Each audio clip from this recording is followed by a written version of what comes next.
Hello बच्चों, let's read the question. The question says match example in the given column with the reaction in column 2.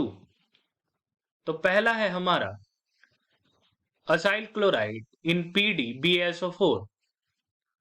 तो ये हमारा रोजेंड-मुंड reaction का reagent है. तो इस क्वेश्चन का की कंसेप्ट होगा नेम रिएक्शंस. रोजेंड-मुंड रिएक्शन में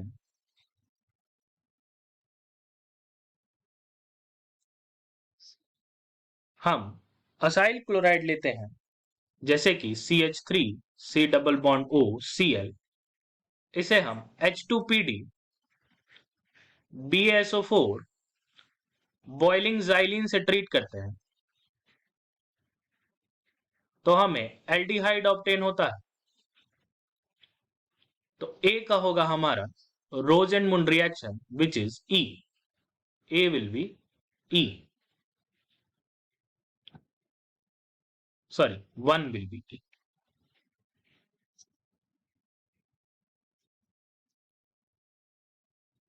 फिर है हमारा हमने एक बेंजल्डिहाइड को ट्रीट किया NaOH से. बेंजल्डिहाइड में कोई भी अल्फा H नहीं है और हम उसे ट्रीट कर रहे हैं NaOH से, तो यानी कि वो कैनिजारो रिएक्शन शो करेगा. तो हमारा सेकंड का होगा डी. फिर है हमारा बेंजीन को हम ट्रीट कर रहे हैं acyl chloride in presence of AlCl3. तो ये हमें 1 फिनाइल इथेनॉन देगा. तो ये हमारा होता है रिएजेंट फ्रीडल क्राफ्ट एसाइलेशन का. AlCl3 अगर प्रेजेंट है या तो वो फ्रीडल क्राफ्ट एसाइलेशन होगा या तो वो गैटरमैन कोच रिएक्शन होगा. वही गैटरमैन कोच रिएक्शन में हम बेंजीन के साथ कार्बन मोनोक्साइड और HCl लेते हैं और हमें बेंजल्डिहाइड ऑब्टेन होता है.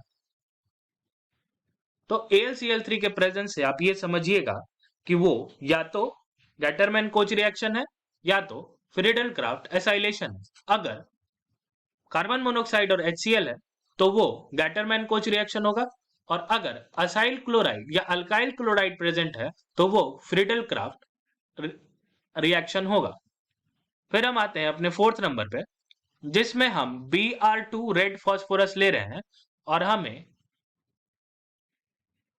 अल्फा सब्सटीट्यूटेड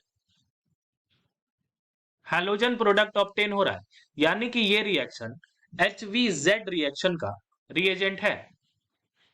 तो फोर्थ हो जाएगा हमारा बी. फिर है Cl. हमने साइनाइड को ट्रीट किया स्टेनस क्लोराइड इन HCl और फिर उसे हमने हाइड्रोलाइसिस कराया.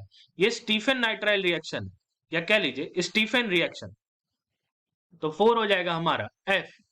और फिर हमने CH3CHO, इसमें अल्फा हाइड्रोजन है. हाँ, दिस हैज अल्फा हाइड्रोजन और उसे हम NaOH से ट्रीट कर रहे हैं तो ये हमारा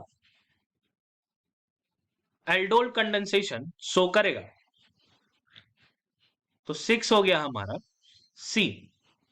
तो इस क्वेश्चन का आंसर हमारे पास आ गया 1 का E, 2 का D, 3 का A, 4 का B, 5 का F एंड 6 का C.